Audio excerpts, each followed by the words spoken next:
The United Nations was set up in 1945 as an international umbrella organization with several objectives, primarily including the prevention of war and maintaining peace in disputed areas. However, the UN has failed several times across the world, mostly because there was a right to veto at the disposal of 5 countries. It has failed to rid the world of nuclear weapons, solve the challenge of climate change, and the long ordeal of Palestinian people and Indian occupation of Jammu and Kashmir. It is painfully evident that the General Assembly lacks the political will to challenge any of the major states in the world. UN as a whole can do no more or less than the P5 of the Security Council wanted to do. In other words, the UN is not only a club of states, it is a geopolitical entity controlled by the most powerful of these states, and can only be effective when these dominant states agree to act together, which they rarely do.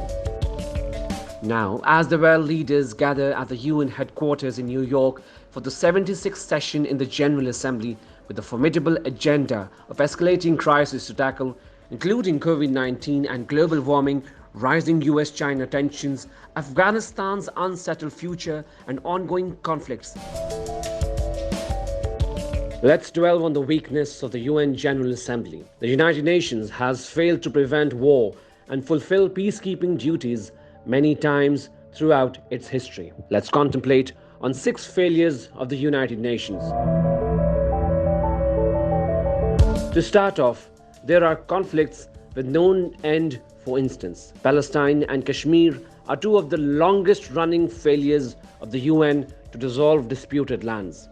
More recent ongoing conflicts, including the civil wars in Syria and Yemen. The common denominator of unresolved conflict is either division among the great powers or a lack of international interest due to the geopolitical stakes not being sufficiently high. Furthermore, if we look at some of the infamous failures of peacekeeping missions in places such as Rwanda, where UN troops abandoned the victims or just stayed there as spectators while the horrific and brutal violence raged on. In Somalia, the failure of the UN peacekeeping mission caused about 500,000 civilian deaths in the country. During the Bosnian War, Dutch peacekeeping forces stationed in the town of Srebrenica declared a safe area by the UN in 1993. They failed in 1995 to stop the massacre of more than 8,000 Muslim men and boys by Bosnian Serb forces. These are most widely discussed examples of the failures of UN international peacekeeping operations.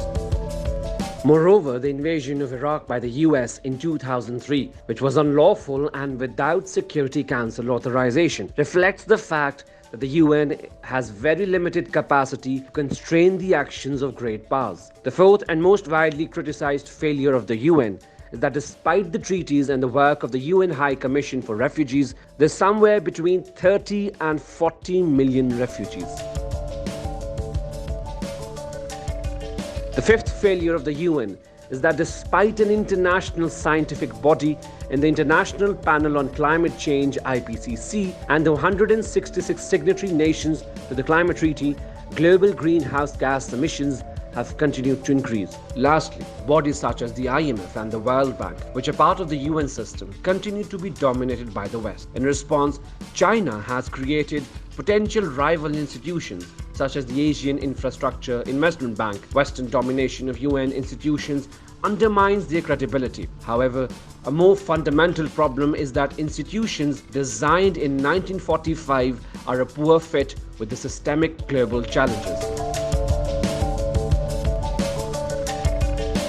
The UN can be and should be criticized for its inability to act when needed, or for its inability to stop action deemed damaging to peace and security. But it has an ability to adapt and reinvent itself in line with emerging global challenges that shouldn't be undermined.